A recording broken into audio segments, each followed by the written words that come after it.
Hello students, आज हम पढ़ेंगे एजुकेशन बीए थर्ड ईयर की बुक और इसका फर्स्ट चैप्टर हम स्टार्ट करेंगे ज़्यादा टाइम ना लेते हुए। तो इस चैप्टर का नाम है बुनियादी तालीम, डॉक्टर जाकिर हुसैन, समिति और प्रतिवेदन। अब इस चैप्टर में आप क्या पढ़ोगे? बुनियादी तालीम। बुनियादी तालीम क्या होता है? बुनियादी तालीम जिसे हम नई तालीम या बेसिक तालीम भी कहते हैं, और ये एक राष्ट्रीय शिक्षा योजना थी और जिसका निर्माण जो किया था वो गांधी जी के द्वारा, गांधी जी के नेतृत्व में किया गया था, जो लगभग 1937 एक डेट है उसमें किया था। बुनियादी तालीम के माध्यम से भारत का निर्माण हुआ और इसकी नींव रखी गई, एक शिक्षा की नींव रखी गई। अब इस चैप्टर में इसके बारे में हम क्या क्या पढ़ेंगे, जैसे इसका प्रारंभिक इतिहास क्या है बुनियादी तालीम का, इसके उद्देश्य क्या है, विषय वस्तु क्या है, इसके सिद्धांत क्या हैं, और इसके दोष और गुण के बारे में भी हम जानेंगे। बात करें बुनियादी तालीम की प्रारंभिक इतिहास, इसका इतिहास क्या है, तो बुनियादी तालीम का प्रारंभिक इतिहास महात्मा गांधी के दर्शन से जुड़ा हुआ है, यानी कि गांधी के शिक्षा दर्शन से। गांधी जी ने उस समय भारतीय शिक्षा पद्धति में अत्यंत असंतुष्ट थे। तो गांधी जी क्या था, इस शिक्षा प्रणाली जो है उससे संतुष्ट नहीं थे। उनको नहीं लगता था कि मतलब ये इस शिक्षा बेकार है उनके हिसाब से, उसका आलोचना करते थे। 1937 में उन्होंने क्या किया, इसका पुनर्निर्माण का कार्य शुरू किया और एक पत्रिका थी उनकी हरिजन, उसके अंदर उन्होंने ये सब इस बारे में लेख लिखे।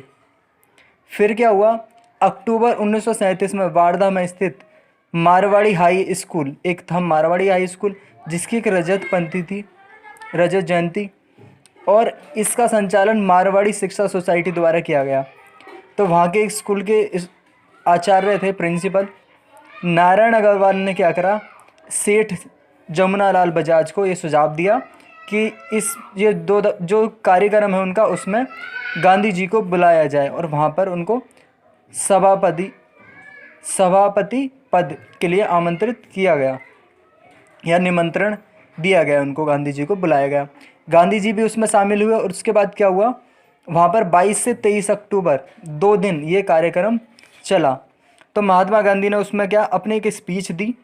तो स्पीच ऐसे कुछ दी, महात्मा गांधी ने कहा, राष्ट्रीय शिक्षा संबंधी अपने जिन विषयों को हरिजन में के माध्यम से मैंने समय समय पर व्यक्त किया है, यानी कि समय समय पर मैंने अपनी जो पत्रिका है हरिजन में वो ये बातें लिखी गई हैं, उन्हीं विचारों से मैं सम्मुख रखता हूँ, उन विचारों को मैं अब सबके सामने रखता हूँ। और जो इसकी आलोचना है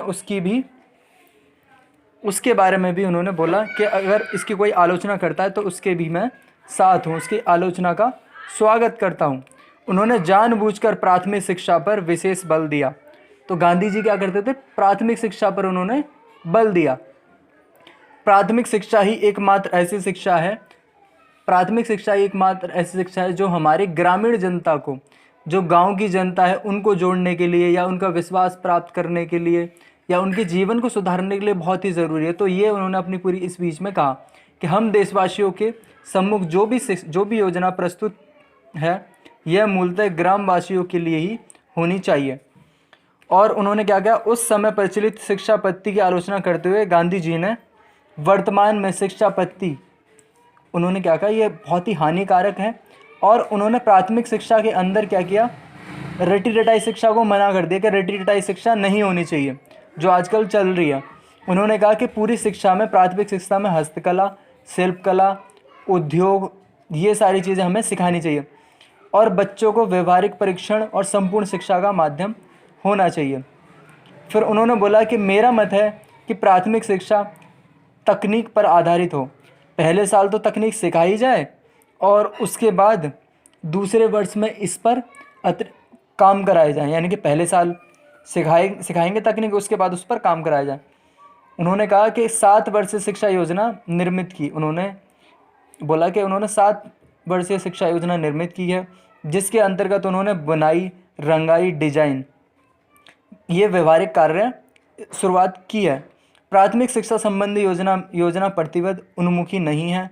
स्मरण रहे कि प्राथमिक शिक्षा के अंतर्गत स्वास्थ्यता, स्वच्छ विज्ञान, आहार संबंधी मूल, ये सब आना चाहिए। आज की पीढ़ी के बालक दुर्बल हैं, और उन्होंने बोला मैं उनके लिए अनिवार्य शारीरिक परीक्षण, तो वो शारीरिक परीक्षण और ये सब चाहते थे। यानी कि गांधी जी चाहते थे कि जो नई शिक्षा प्रणाली हो उसमें हस्तकला, शिल्प और व्यवहार किस तरह से हमें बात करनी चाहिए, ये सब हमें सिखाना चाहिए। किस प्रकार हम अपने आप को स्वच्छ रख पाएँ, किस प्रकार खाना खाना चाहिए, कैसे हम, तो इन पर उनका काफ़ी जोर था। तो अगर हम बोलें कि यदि बालक, उन्होंने बोला कि अपनी शिक्षा प्रणाली में उसने आर्थिक के बारे में भी कहा, आर्थिक और वित्त संबंधी कुछ क्रियाओं के बारे में कहा। गांधी जी के विचार थे कि बच्चे को अपनी जो फीस है स्कूल की वो खुद ही भरनी चाहिए, खुद ही कमा कर भरनी चाहिए।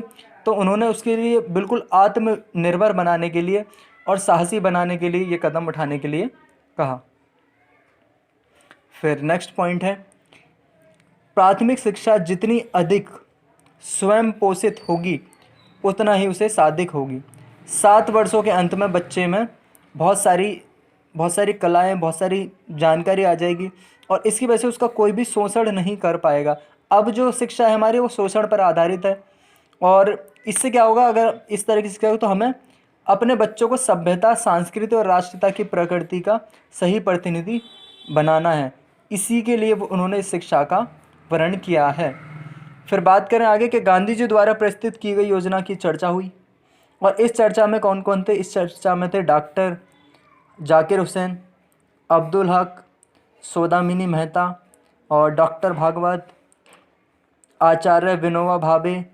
तो आपको 4-5 ये नाम पता होने चाहिए, लाइक पंडित रविशंकर शुक्ला, आचार्य देवी शर्मा, महादेव देसाई, इस तरह से श्री के.जी. शहदेन, प्यारेलाल। तो ये आपको पता होना चाहिए कि 5-6 नाम के किस किस के बीच में चर्चा हुई। फिर इनकी शिक्षा पर कई टिप्पणियाँ की गई और इन टिप्पणियों पर गहन विचार के बाद कुछ बातें निकल गई। 4 प्रस्ताव पारित हुए इन शिक्षा पर, 4 प्रभावित। सबसे पहला था कि राष्ट्रीय स्तर 7 वर्षीय योजना अनिवार्य और निःशुल्क होनी चाहिए, बिल्कुल फ्री होनी चाहिए 7 साल तक की शिक्षा। मातृभाषा की शिक्षा पर माध्यम होना चाहिए, इसका जो माध्यम होना चाहिए वो मातृभाषा होनी चाहिए।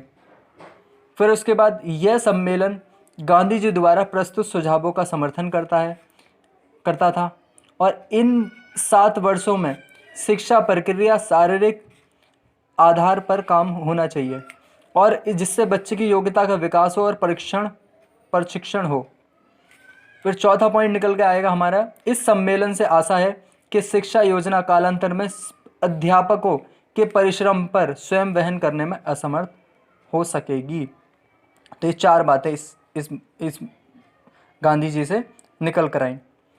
फिर आगे बात करें कि प्रोफेसर टी.सी. के साथ स्वयं पोषित शिक्षा योजना के प्रस्ताव में असहमति थे, यानी कि वो नहीं चाहते थे कि बच्चा खुद ही मेहनत करके अपनी फीस भरे इस तरह का, तो वो इससे असहमत थे। नहीं तो अंत में क्या हुआ, डॉक्टर जाकिर हुसैन की अध्यक्षता में एक समिति गठित की गई और इन प्रस्तावों के आधार पर विस्तृत पाठ्यचर्या निर्मित करने तथा उसे 1 माह तक सम्मेलन अध्यक्ष को प्रस्तुत करने का काम दिया गया। 1 महीने के अंदर जो रिपोर्ट है उसे सम्मिलित करना था और 2 दिसंबर 1937 को अखिल भारतीय राष्ट्रीय शिक्षा सम्मेलन के सभापति महात्मा गांधी को ये रिपोर्ट प्रस्तुत की गई। तो इस क्वेश्चन को कैसे पूछा जा सकता है कि महात्मा गांधी ने किस तरह से अपने सुझाव दिए शिक्षा के ऊपर, ये पूछ सकता है, या वो पूछ सकता है कि डॉक्टर जाकिर हुसैन समिति या शिक्षा प्रणाली क्या थी, तो उसके बारे में हम इस तरह से लिख सकते हैं। अब इसके कोई क्या है, इसके कुछ बुनियादी शिक्षा के उद्देश्य हैं, जो हमारी शिक्षा है उसके कुछ बुनियादी उद्देश्य हैं। तो पहला उद्देश्य ये है, बुनियादी शिक्षा के उद्देश्य, पहला उद्देश्य है हस्तकला, बच्चों को हस्तकला में निपुण बनाना, जैसे कताई, बुनाई, बढ़ाईगिरी, कृषि, फल, इस सब में आगे करना। तो ये बहुत ही ज़रूरी है हमारे बच्चों के लिए। फिर दूसरा है मातृभाषा, जो अपनी भाषा है उस पर चिंतन करना, नैतिक मूल्यों पर आधारित समाज विकसित करना। तो ये 7 वर्ष के लिए हमारा मातृभाषा पर ही जोर देना, तो ये उन्होंने अपनी शिक्षा में रखा था। फिर उसके बाद अगर इसी में बात करें कि इससे क्या होगा, अगर बच्चा मातृभाषा में चीज़ें सीखेगा तो उसका जो वातावरण है, आसपास की घटनाओं, उसको अच्छी तरह वो समझेगा। अगर बात करें कि दैनिक जीवन से संबंधित जो भी दिन में जो भी काम होते हैं उनसे भी संबंधित वो समझेगा और सीखेगा। कठिन स्तर और गद्यांशों यानी कि कठिन पढ़ाई और समाचार पत्र में जो न्यूज़ है उनको वो समझेगा। गद्य पद्य और सुस्पष्ट लय अनुसार यानी कि वो जो श्लोक होते हैं उनको, या कोई भी स्कीम है, उन सब चीज़ों को आसानी से पढ़ेगा। आजकल हम न्यूज़पेपर पढ़ते हैं, हमें समझ में नहीं आता, तो उस सब के लिए ये सॉल्यूशन उन्होंने बोला था कि बच्चा ये चीज़ें सीखेगा, एक ही भाषा में काम चलेगा। तो यानी कि अगर मान लो हिंदी है, इंग्लिश को हटा दें, सिर्फ इंग्लिश में सब कुछ हो, तो उनके हिसाब से वो आसान था बच्चों के लिए। फिर उन्होंने बोला शब्दकोशों का ज्ञान होगा। अब ये हिंदी हमें टफ़ लग रही है, क्यों लग रही है? क्योंकि हमारे पास इंग्लिश, हिंदी और इसमें भारी भरकम शब्दों का इस्तेमाल किया गया है जिसका हमें ज्ञान नहीं है, तो इसलिए हमें टफ़ लग रही है। फिर है शुद्ध अशुद्ध, ये सारी चीज़ें जानेगा। फिर है सरल प्रकार से व्यावसायिक कार्य कर पाएगा और मानक लेखों को जानकारी ले पाएगा। समिति के अनुसार क्या था? समिति के अनुसार मातृभाषा शिक्षण के प्रथम उद्देश्य की प्राप्ति के लिए उद्देश्य प्राप्ति की जा सकती है। समिति ने मातृभाषा शिक्षण के लिए कोई मानक पाठ्यक्रम निर्धारित नहीं किया। भारत में प्रचलित अनेक मातृभाषाएं हैं और समिति को दी गई निश्चित अवधि में कदाचित यह संभव भी नहीं था। तो समिति का विचार था कि निर्धारित उद्देश्य के आधार पर किसी भी मातृभाषा से संबंधित प्रश्न पाठ्यक्रम सहज ही बनाया जा सके। तो वो इसमें डिसीजन नहीं ले पाए और उन्होंने फिर अगले बारे में बात करें हम। तीसरा पॉइंट है गणित, कि गणित को दो व्यापक उद्देश्यों थे। पहला उद्देश्य था कि अंकगणित, सामान्य अंकगणित का और ज्योमेट्री का इस्तेमाल हो जिससे परिवार को का फ़ायदा हो और उनका विकास हो। फिर दूसरा था बही खाते, अकाउंट, पैसों का ध्यान रखना, ये सारी चीज़ें उन्हें सिखाया जाए। उनको ब्याज के बारे में बताया जाए, उसको ज्योमेट्री, खेती बाड़ी को नापने के लिए और कुछ मिश्रित नियम, भिन्न दशमलव, इन सब का ज्ञान उन्हें होना चाहिए, ये सब सम्मिलित। फिर समिति का यह सुझाव भी था कि गणित शिक्षाओं के तथ्य व अंकों संबंधित विभिन्न क्रियाओं समिति पर ना रखा जाए। इसे बुनियादी हस्तकला एवं विद्यालय के भीतर तथा बाहर संबंध परिस्थितियों पर आधारित किया जाए। अब इसमें चौथा पॉइंट है कि सामाजिक अध्ययन भी शिक्षा में डालना चाहिए, जैसे कि भूगोल, इतिहास, नागरिक शास्त्र, ये सब पढ़ना। अब इससे क्या होगा? इन सब पढ़ने से मानव का क्या होगा? विकास होगा, उसकी रुचि बढ़ेगी, उसे जानकारी मिलेगी, सामाजिक भौगोलिक वातावरण के बारे में सही जानकारी मिलेगी, मातृभूमि और देश प्रेम और सत्य असत्य, न्याय, इन सब के बारे में उन्हें जानकारी मिले। चौथा पॉइंट है नागरिक के अधिकारों एवं दायित्वों के प्रति चेतना का विकास होगा। विश्वास पात्र और सहयोगी पड़ोसी के साथ कैसे रहना है हमें, वो सब हम सीखेंगे। अगर हम समाज में रहना है तो हम किस तरह से रहना है वो हम सीखेंगे सब, तो वो हम पढ़ाई के द्वारा ही सीखा जा सकता है। फिर विश्व के धर्मों के साथ कैसे आदर रखना है, हमें धर्मों की इज्जत करनी चाहिए, वो सब हम पढ़ाई के द्वारा ही सीखते हैं। अब समिति ने क्या सोचा? समिति का सुझाव था कि प्रारंभ में सामाजिक अध्ययन का शिक्षण छात्रों के परिवेश तथा उनकी समस्याओं पर आधारित होना चाहिए। वो कहते थे कि समस्याओं के आधारित पर होना चाहिए। जैसे पाठ्यक्रम में 3 क्षेत्र, इतिहास, नागरिक शास्त्र और भूगोल। इनके अतिरिक्त यह सुझाव दिया था कि सामाजिक अध्ययन का शिक्षण यथावत होना चाहिए और जीवन से संबंध किया जाए। इसके अंतर्गत किन्हीं समाचार पत्रों के अध्ययन और छात्रों को महत्वपूर्ण सामाजिक घटना का परिचय कराना चाहिए। तो ये बातें थी इसमें। अब बात करते हैं हम 5वें पॉइंट की, जो है सामान्य ज्ञान। डॉक्टर जाकिर हुसैन के अनुसार सामान्य विज्ञान शिक्षण निम्नलिखित उद्देश्य हैं, कुछ उद्देश्य हैं। पहला है प्रकृति के प्रति छात्रों का तर्कीय और उदारते दृष्टिकोण निर्मित करना। दूसरा है छात्रों में अवलोकन तथा प्रयोग द्वारा अनुभव के परीक्षा की प्रवृत्ति को विकसित करना। तीसरा है प्राकृतिक घटनाओं में महत्वपूर्ण सिद्धांत वैज्ञानिक सिद्धांतों को समझना। छात्रों को महान वैज्ञानिक के जीवन के लिए महत्वपूर्ण तैयार करना, यानी कि किस तरह से वैज्ञानिक काम करते हैं वो सब सिखाना। छठे पॉइंट की बात करें तो चित्रकला के बारे में, हमें रंगों के बारे में, हमें आकृति संबंधी ज्ञान, प्रकृति और कला के सौंदर्य के बारे में जान, इनकी रुचि का विकास करना, डिजाइन और सजावट और विभिन्न पदार्थों का आरक्षण करना। तो ये सब हमें पता होना चाहिए, ये शिक्षा में वो चाहते थे। आयुक्त उद्देश्यों के प्रति विषय वस्तु बालकों का अध्ययन। डॉक्टर हुसैन की समिति के सुझाव था कि 4 वर्षों में चित्रकला कार्य को पठन, हस्तकला और प्रकृति अध्ययन के संबंध किया जाए। तो वो चाहते थे कि अगले 4 वर्षों में चित्रकला पर काफ़ी सारा काम हो। फिर उन्होंने संगीत पर भी कुछ बातें कही कि छात्रों को सुंदर गीत लिखना सिखाना, गाना सिखाना और संगीत के प्रति लगाव उत्पन्न करना, ये भी उनका काम था। फिर है संगीत शिक्षण के लिए प्रत्येक सर्वोत्तम प्रेरणादायक गीतों का प्रयोग किया जाना तथा समूह तथा कोरस का ज्ञान कराना। हिंदुस्तानी, 8वीं बात है हिंदुस्तानी। अनिवार्य अध्ययन के विषय में हिंदुस्तानी शिक्षण का व्यापक रूप और उनके उद्देश्य विद्यार्थियों को लोक भाषा का अच्छी तरह जानकारी देना, ऐसे विद्यार्थी बड़े होकर भारत के लिए देश प्रेमी बने और अजनबी अनुभव नहीं करेंगे अगर उनको वो ज्ञान होगा तो, और गलत रास्ते पर नहीं जाएंगे अगर वो उन्हें हिंदुस्तानी देश प्रेम के बारे में बताया जाएगा। हिंदुस्तानी शिक्षण इस ढंग से किया जाना चाहिए कि विद्यार्थी यह अनुभव कर सके कि वह हिंदू मुस्लिम सभ्यताओं के परस्पर सर्वोत्तम उत्पादन है तथा उनके विचार आकांक्षाओं सर्वोत्तम निधान है। हिंदुस्तानी शिक्षण 2 लिपियों में किया जाना चाहिए ताकि विद्यार्थी हिंदुस्तानी भाषा के अध्ययन सामग्री को हिंदी तथा उर्दू में पढ़ सकें।